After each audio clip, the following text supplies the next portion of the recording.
तर अवकाळी पावसानं राज्यात मोठं नुकसान केलंय. काय काय नेमकं घडलंय, शेती पिकांचं कसं नुकसान झालंय जाणून घेणार आहोत पुढच्या काही बातम्यांमधून. राज्याच्या अनेक भागांना अवकाळी पाऊस आणि गारपिटीचा मोठा तडाखा बसलाय. अस्मानी संकटामुळे राज्यभरात जवळपास 1 लाख हेक्टरवरील पिकांचं नुकसान झाल्याचा प्राथमिक अंदाज आहे. अतिवृष्टी आणि गारपिटीनं 17 जिल्ह्यांमध्ये शेतीचं नुकसान झालंय. उत्तर महाराष्ट्र, मराठवाडा, विदर्भाला अवकाळीचा सर्वाधिक फटका बसलाय. मराठवाड्याला सलग 2 दिवस अवकाळी पावसाचा मोठा फटका बसलाय. मराठवाडा विभागातील 10,000 हेक्टरहून अधिक पिकांचं नुकसान झाल्याचा प्राथमिक अंदाज व्यक्त केला जातोय. एकट्या संभाजीनगर जिल्ह्यात 4,000 हेक्टरवर नुकसान झाल्याचं समजतंय. कापूस, ज्वारी, मका, तूर, भाजीपाल्याचं नुकसान झालं. दरम्यान आजही पावसाची शक्यता व्यक्त केली जाते. पश्चिम विदर्भाला अवकाळी पावसाचा जोरदार फटका बसलाय. बुलढाणा जिल्ह्यातील 3 तालुक्यात अतिवृष्टी झाली. अमरावती विभागात 35,000 हेक्टरमधील शेती पिकांचंही नुकसान झालंय. कपाशी, तूर, फळपीक, ज्वारी आणि भाजीपाला पिकांचं मोठं नुकसान झालंय. 185 लहान मोठ्या जनावरांचा मृत्यू झालाय, तर 53 घरांची पडझड झाली आहे. परभणी आणि हिंगोली जिल्ह्यात पावसाचा तडाखा बसलाय. जिंतूर तालुक्यातून वाहणाऱ्या करपरा नदीला पूर आल्यानं नदीकाठच्या शेतातील पिकात पाणी शिरलंय. त्यामुळे कापूस, तूर, ज्वारी, हरभरा पिकांचंही मोठं नुकसान झालंय. नांदेड जिल्ह्यात अवकाळी पावसानं पिकांची दाणादाण केली आहे. 5 तालुक्यात 12 मंडळांमध्ये अतिवृष्टीची नोंद करण्यात आली आहे. लिंबगाव मंडळात सर्वाधिक 99 मिलीमीटर पावसाची नोंद झाली आहे. जोरदार वारा, अवकाळी पाऊस अनेक ठिकाणी, त्यामुळे तूर, ज्वारी आडवी झाली आहे. फळबागांचंही मोठ्या प्रमाणात नुकसान झालंय. कापूस भिजलाय. पांगरी येथील शेतकऱ्याची पपईची बाग वारा आणि पावसामुळे उद्ध्वस्त झाली आहे. बुलढाणा जिल्ह्यात अवकाळी पावसाचं भीषण तांडव अनुभवायला मिळालंय. सोसाट्याचा वारा आणि गारपिटीनं पिकांची नासाडी तर झालीच, तर शेवगाव आणि खामगावमध्ये 30 पेक्षा जास्त मेंढ्यांचाही मृत्यू झाल्याचं पाहायला मिळालंय. मेंढ्यांचा पंचनामा झाला नसल्यानं मेंढपाळ हवालदिल झालेत. त्यांनी सरकारकडे मदतीची मागणी केली आहे. नाशिक जिल्ह्यात 15 पैकी 12 तालुक्याला अवकाळी पावसाचा फटका बसलाय. यात सर्वाधिक नुकसान निफाड तालुक्याचं झालंय. निफाड तालुक्यात 9,294 हेक्टरच्या पिकाचं नुकसान झालंय. त्याखालोखाल चांदवड, इगतपुरी, नांदगाव, दिंडोरीत नुकसान झालं. नुकसानीमुळे आर्थिक मदतीची मागणी शेतकरी करतायत. पुणे जिल्ह्यातील शिरूरमध्ये गारपिटीचा कांदा पिकाला फटका बसलाय. वादळी वाऱ्यासह आलेल्या पावसानं कांद्याच्या रोपांनी माना टाकल्या आहेत. कांद्याची पात तुटून पडली आहे. यामुळे कांदा उत्पादक आर्थिक संकटात सापडलेत.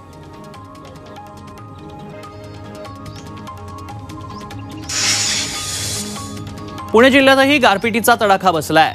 शिरूर तालुक्यातल्या टाकळी हाजी परिसरात बटाटा पिकाचं मोठं नुकसान झालंय. अवकाळी पावसामुळे शेतकऱ्यांना मोठा फटका बसलाय. पुणे जिल्ह्यात अवकाळी पावसानं 19,000 शेतकऱ्यांची पिकं उद्ध्वस्त झाली आहेत. 2 दिवस झालेल्या पावसानं जिल्ह्यातील 11,227 हेक्टर क्षेत्रावर 33% अधिक नुकसान झालंय. भात, बटाटा, ज्वारी, कांदा, मका, भाजीपाला, द्राक्ष यांचं मोठं नुकसान झालंय. तहसील पातळींवर पंचनामे करण्यास सुरुवात झाली आहे. नाशिकच्या निफाड तालुक्यात अवकाळीनं पपई बागा उद्ध्वस्त झाल्या आहेत. वादळी वाऱ्यांना पपईच्या झाडांची संपूर्ण पानं झडून गेली आहेत. झाडांना केवळ पपई लटकलेली दिसतीये. या अवकाळीनं बागायतदारांच्या तोंडचं पाणी पळवलंय.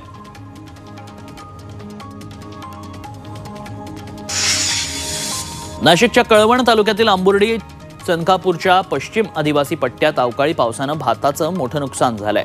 शेतात कापणी करून ठेवलेल्या भाताच्या पेंढ्या भिजल्यात. त्यामुळे शेतकऱ्यांना मोठा आर्थिक फटका बसलाय.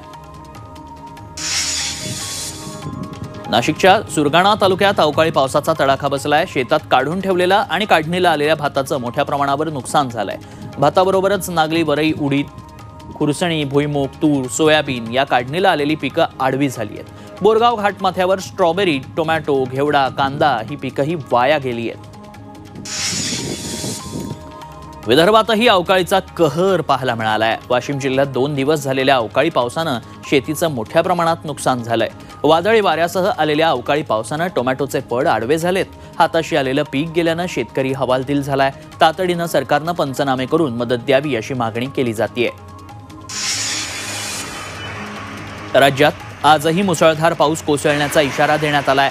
विदर्भातल्या सर्वच जिल्ह्यांमध्ये आज येलो अलर्ट देण्यात आलाय. उर्वरित महाराष्ट्रात ढगाळ वातावरणासह तुरळक ठिकाणी हलक्या पावसाची शक्यता आहे. जळगाव, नाशिक आणि पालघर या जिल्ह्यांमध्ये आज मुसळधार पावसाचा अंदाज आहे.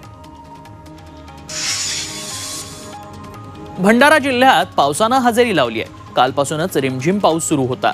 सध्या शेतात धान कापणी आणि मळणी सुरू आहे, त्यामुळे शेतकऱ्यांचं नुकसान होण्याची शक्यता आहे. दुसरीकडे पावसामुळे थंडीचा जोरही वाढलाय. अवकाळी पावसामुळे वाशिमच्या अवानी ते पांगरी नवघरे गावादरम्यान असलेल्या नदीला पूर आलाय. जोरदार पावसामुळे नदी नाल्यांची जलपातळीही वाढली आहे. नदीचं पाणी गावाला जोडणाऱ्या पुलावर आल्यानं काही वेळ वाहतूक ठप्प झाली होती. दरम्यान पुलाची उंची वाढवण्याची मागणी स्थानिकांनी केली आहे. बीडच्या माजलगाव तालुक्यामध्ये सकाळपासूनच अवकाळी पावसानं हजेरी लावली आहे. माजलगाव गेवराई तालुक्यातील शेती पिकांचं मोठं नुकसान झालंय. बीड जिल्ह्यात सर्वत्र ढगाळ वातावरण आहे, त्यामुळे पिकांवर रोगराई वाढण्याची शक्यता आहे. वर्ध्यात जोरदार अवकाळी पाऊस बरसतोय. वर्ध्याच्या 8ही तालुक्यात जोरदार पाऊस बरसला असून वर्धा, सेलू, हिंगणघाट, आर्वी, समुद्रपूर, आष्टी या तालुक्यात जोरदार पाऊस बरसतोय. अवकाळी पावसामुळे शेती पिकांनाही चांगलाच फटका बसतोय. गहू, हरभरा आणि भाजीपाला पिकांचं नुकसान होतंय.